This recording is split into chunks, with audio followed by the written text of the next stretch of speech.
stay where you are. Do not break the stillness of this moment, for this is a time of mystery, a time when imagination is free and moves forward swiftly, silently. This is the haunting hour.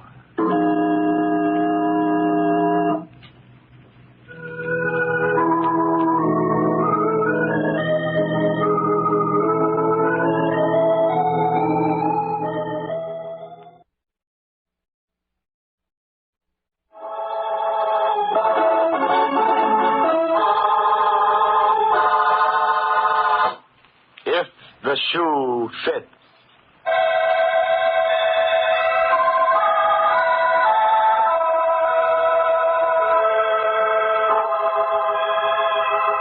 It is early Sunday morning in the home of Mr. and Mrs. Destos. Mr. Destos is dressing hurriedly while his wife prepares breakfast. Suddenly he calls to her. Helena! Helena! Gregory, please do not call like that.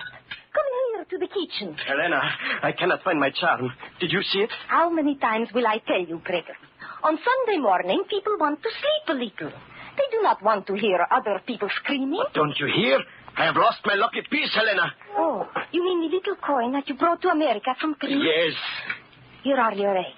Yes, but where is it? Oh, I have not seen it. Perhaps you lost it? No, I must find it. It has brought me all the good luck we have had here, and I can never replace it. It's the only one of its kind. Well, you should not have been so careless. That is the remark of a fool. Never mind with you, I'll find it myself. Gregory, it is the first time since we were married 3 years ago. You speak to me like that. Oh, well, forgive me, Helena. I did not mean that. It is just that the little coin means so much to me. And I'm in such a hurry, I don't know what I am saying. Are you going to the shop again this Sunday? Yeah, I must. There is so much to be done. I am making more shoes now than ever before, and it is important that I build up our little business and put away some money in case of need. You will need it for doctor bills, Gregory, if you work like this. Day and night and Sundays as well. A man must have his rest. You know how we say, Helena. Never cross your luck. I am now getting the finest clientele in this city. They cannot wait for the shoes. The orders must be filled, and I work alone. What good is all the money if I never see you? Well, that question you will have to ask Mr. Bollitt. Mr. Bollitt? You mean... Yes, Helena. I mean the richest, most important man in the city. I told you already I was working for his assistant, Mr. McIntyre. Mr. McIntyre, I have found out, is not Mr. Bollitt's assistant, but his bodyguard. So what is the difference? He promised he would get me the business of Mr. Bollitt, and he did.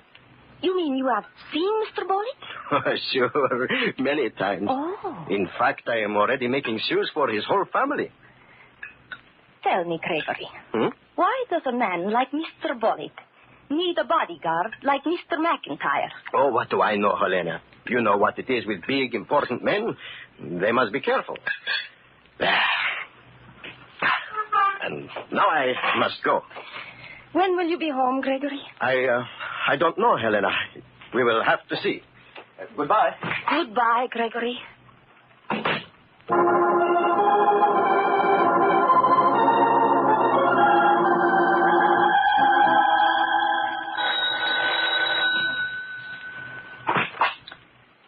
Mr. Destus live here? Yes. Is he home? Could I ask, please, your name? I'm Mr. Bollitt. Oh, Mr. Bollitt. Oh, come in, please. Come in, McIntyre. Right. Where's your husband, Mrs. Destus? He is not home. You're lying.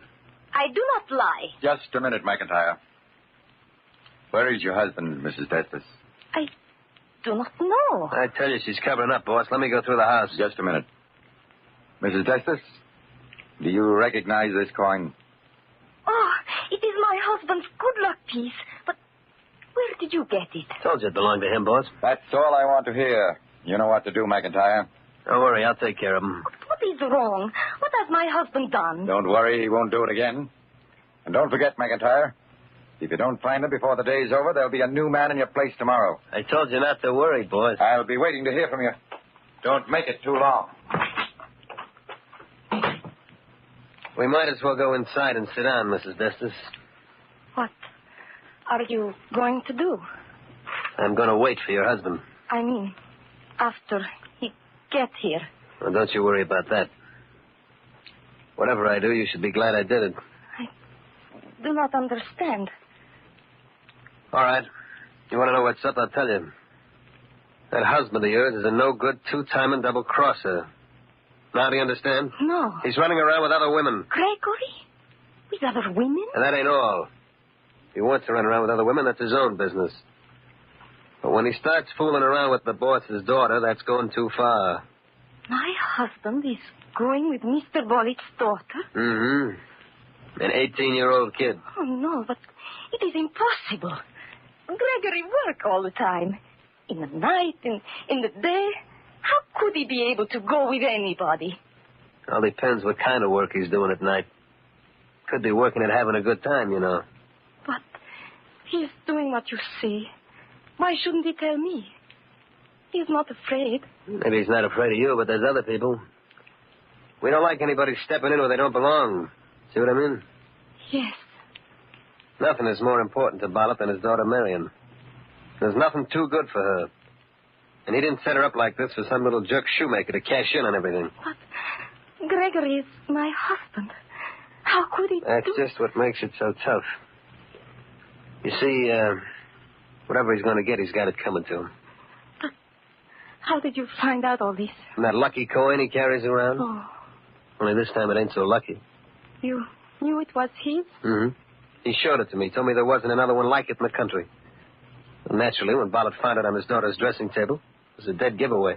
Oh. I see. There's no reason why you should take a beating for this, Mrs. Destus. Certainly ain't your fault. And I ain't getting any kick out of telling you.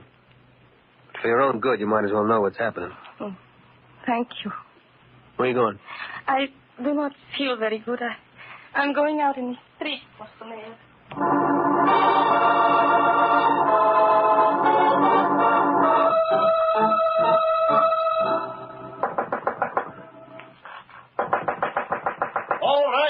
All right, I am coming.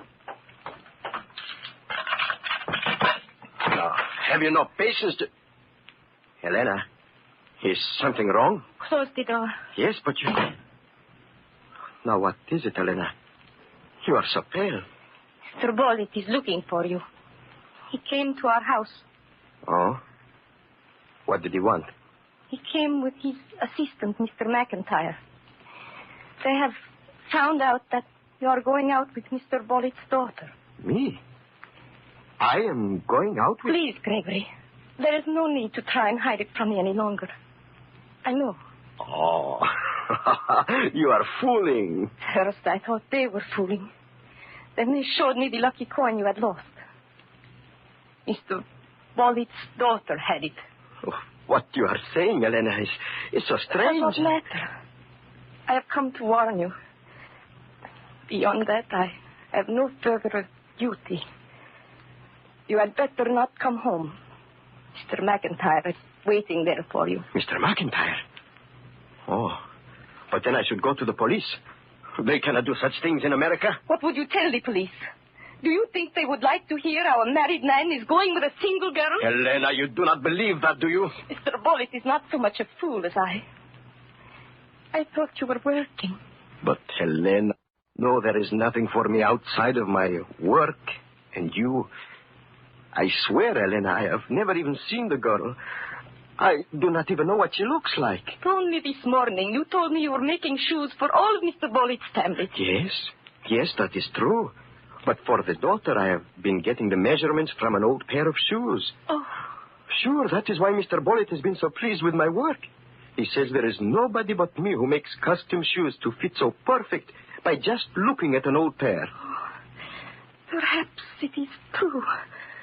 Would you believe them before me, Helena? I do not know. It is something we do not see that is behind this. But that does not matter now. It matters only that you believe me. Oh, we have gone through so much together, Helena. How could you think that I would do such a thing to you? But there is the coin. How did the girl happen to have it? That is what I must find out. And I must get it back. No, Gregory. You cannot do that. You must forget about it. But why? It is mine and it has brought me luck. No, you have not seen the face of Mr. McIntyre. I have seen that kind of face before. I know what he has in his mind. It is not good. But what am I to do, Helena? I cannot go away and leave you. You must, Gregory. You cannot even come home. You must leave right away. Then, when you find a place, you will write to me. And I will follow. How do I know what they will do to you if I leave? Oh, I will be all right. Then, if you say so, I will go, Helena. Listen, here is all the money I have with me. You will go right from here to the railroad station. I did not think that here in America we would have to... Goodbye, my Helena. Oh, hurry. There is not much... Mr. McIntyre. Do not say anything. Just going out for a little walk, huh, Mrs. Destus? Led me right to him. What do you want, Mr. McIntyre? I'll tell you later. Get your hat and coat. No, you cannot take him. No? Maybe this will convince you that I can. You're going to kill him. No, I don't... Helena. Helena, you must not try to do anything. You cannot fight a revolver. Now you're being smart, Destus. Let's go. Get into that car outside. Goodbye, Helena. Don't worry. Gregory. Oh, my Gregory.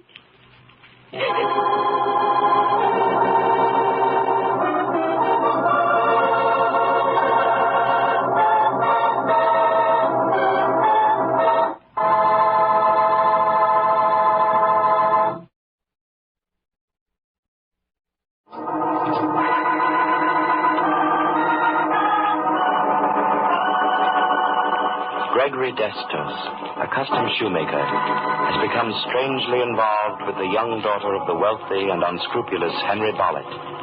And though Destos has denied any knowledge of the affair to his wife, he is forced at the point of the revolver to go off in the custody of Bollitt's so-called bodyguard, McIntyre, who has been assigned to take care of Destos. Now, after walking the streets aimlessly, thinking of something to do, Mrs. Destos returns home. Gregory, what have you done? How did you get back here? I have done nothing, Helena. Mr. McIntyre brought me here. But why did he do that? I thought... Listen to me. He, too, believes that I have been seeing Mr. Bollitt's daughter. Oh. And as a favor to me, Mr. McIntyre will give us time to leave the city. But we must never come back. I do not understand it. I do not think he likes Mr. Bollitt very much. But even so, why should he let me go? What reason did he give? He said it was because I made him the most perfect shoes he ever wore. So, that is your reward. To go away and never come back. He says that if Mr. Bollitt ever finds out that I am here, it will be the end for all of us. But if Mr. McIntyre is such a good friend, Gregory, why was he the one to tell Mr. Bollitt that you were seeing the daughter? He told Mr. Bollitt? Yes. When Mr. Bollitt found the lucky charm in his daughter's room, it was Mr. McIntyre who told him it belonged to you. Oh. And I don't understand. Gregory, it is clear that... Who is that? I will answer it. Gregory. There is no use to hide anymore, Helena. It has to be this way. Are you Mr. Destus? Yes? Well, here's part of what you deserve. Oh, why did you hit him? That's only the beginning. Get up from the floor, Destus. Quick. Fred, no, don't. Why not? It's coming to him, isn't it? But that's the wrong man. That isn't the one. Oh, gosh. Oh, here, let me help you up. Has everyone gone mad? Oh, you're Mrs. Destus, aren't you? Yes. I'm Marion Bollitt. Oh, you are Mr. Bollitt's daughter. Yes. And I'm terribly sorry for what Mr. Potter just did. You see, he's a friend of mine, and he was just trying to help me. You see, I thought you were the one who had sent Miss Bollitt that note. No? What note? The one in which you demanded $1,000. I demanded $1,000? Oh, no. You see, my father wants me to go out only with people he approves of. Now, I know he wouldn't approve of Fred, because Freddie isn't rich enough. So we haven't told Dad that we go out together. But what has that got to do with my husband? Well, the other day, I got a letter saying that if I didn't leave $1,000 at a certain place, the writer would tell my father all about me and Fred. And you thought I was the person who wrote that letter? Well, I went to the spot. It was 5 miles outside the city limits, behind the deserted Hamilton house. And I left $200 there, with a note saying that I'd leave more today. Then I drove off at a distance and sat in my car watching. And you saw the man? Yes. Although I couldn't identify him from that distance, I do know that he was much bigger than you. But when he left, I went back to see if he'd found the money. And he had, all right. And while I was looking, I found a Greek coin that he dropped. So I put it in my purse and later left it in my bedroom where Father found it.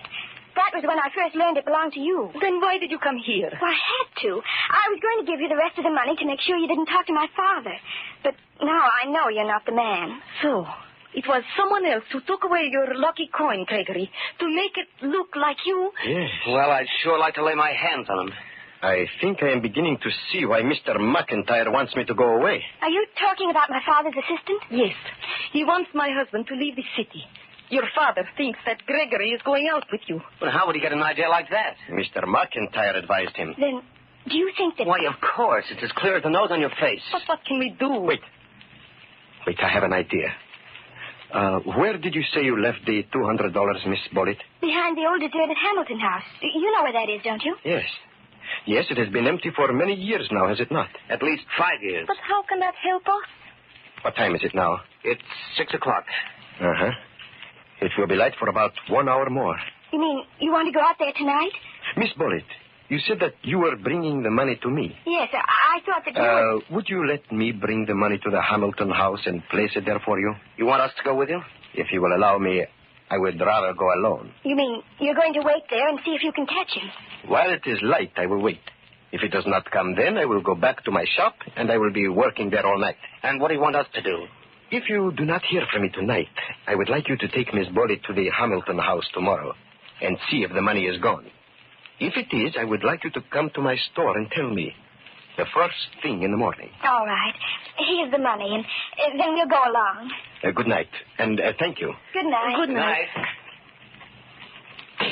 Oh, are you sure you're doing the right thing, Gregory? Yes, Helena. Do you want me to stay here? No. No, I want you to come with me. Oh, what can I do there? You will see. Come, Helena. Come.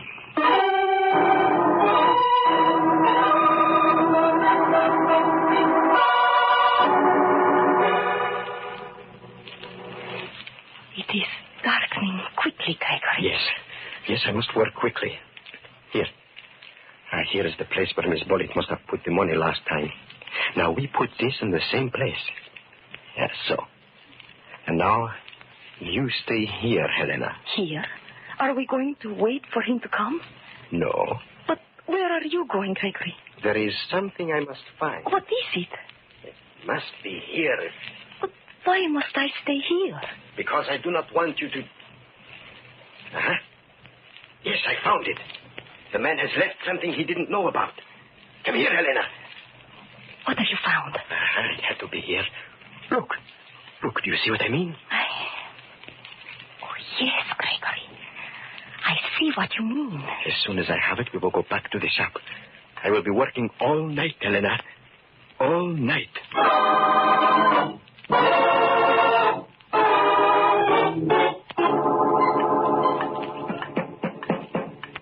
It's 8:30 in the morning, Gregory. Yes. At this time every morning, the shop is already open. Huh? Oh, yes. Yes, Helena, you better unlock the door. Unlock it? But if Mr. McIntyre comes here and finds you, what then? I think now we are ready for Mr. McIntyre, Helena. I hope so. Who is that? Oh, it's Miss Bullitt and the young man. Good. Let them in.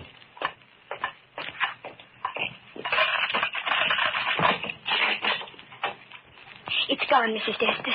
We looked all over. It was gone. My husband has been working all night. Well, this is a fine time to be fixing shoes, Destus. I am just finishing. But what are we going to do now? Now that we know the rest of the money is gone. I expect that in a few minutes your father will be here. How do you know that? After what has already happened, he must be following you. But you know that we don't want to be seen together. Why didn't you say this before? Because Mr. Bullitt is interested in me, not you. Well, Marion, I think it's best if we get out of here. All right, Fred. If you think we... All right, Justice. Took me a long time to catch up with you, but I finally did. I am not running away, Mr. McIntyre. Marion, how can you come to this man's place at this hour of the morning? Why shouldn't I? Mr. Destus is trying to help me track down a criminal who's been blackmailing me. Blackmailing you? Yes, and trying to incriminate Mr. Destus at the same time by leaving his possessions where I could find them. You talking about that Greek coin? You mean he didn't give it to you? No, he didn't. I found it. Wait a minute. You mean somebody's been blackmailing you and trying to throw the blame on Destus? Yes, Mr. Bullitt. And now I think I am able to find out who the man is. How can a shoemaker suddenly become a detective? I know very little besides making shoes, Mr. McIntyre. I make them to live. But now I have made one to save my life. What are you talking about? I went to the place where your daughter left the blackmail money. There I found something that the man did not know about. 2 footprints. One hers, one somebody else. I have made shoes in many different ways. But until today, never from a footprint. You mean the shoe you've been working on all night is measured from that footprint? Measured so carefully, Miss Bullitt, that it could not be worn by anybody else. You see, the print had a special high arch, and the pressure was greatest on the left side of the heel. Because of this, the toes on the right side were longer than average. Well, suppose you're right. Who are you going to try the shoe on? I would like to start with the men here. If it is all right, I would like to see if it fits Mr. McIntyre. That's the screwiest thing I ever heard of. Take your shoe off, McIntyre. Go ahead, Destus. Thank you. Let me have the shoe, Helena. Oh, here. And the shoehorn? No, that will not be needed. Press, Mr. McIntyre. I'm pressing. It just won't go, that's all. Uh-huh. Will you remove your shoe, Mr. Potter? You mean that Fred... Oh, why, that's preposterous. Let him have his fun, Marion. There. Press, Mr. Potter. I am pressing, but it doesn't go. Of course, it's silly to suspect that... One moment. Mr. Potter, will you uncurl your toes? So. And now, the shoe fits.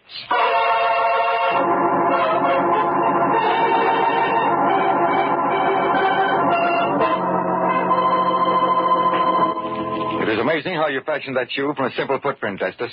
I think, Mr. Bullitt, that he will never find another shoe to fit him as well. I'm afraid that it won't matter so much where he's going. I suppose McIntyre's turned him over to the police by now. But I still don't see how Mr. Destus could find out all that information from a single shoe print.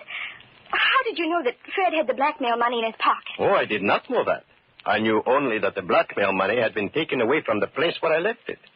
But from the beginning, Mr. Potter's face was familiar.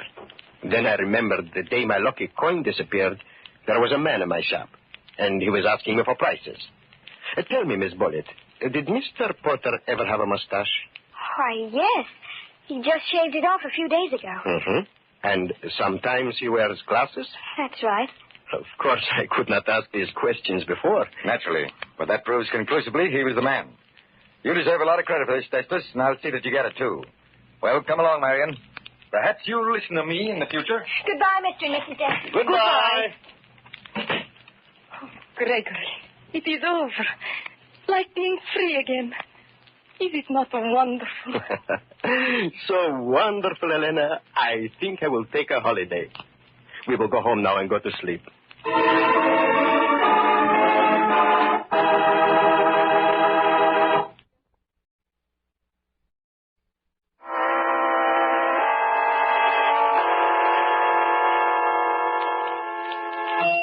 From shadows and stillness, mystery weaves a spell of strangest fascination, charging the mind with doubts and fears.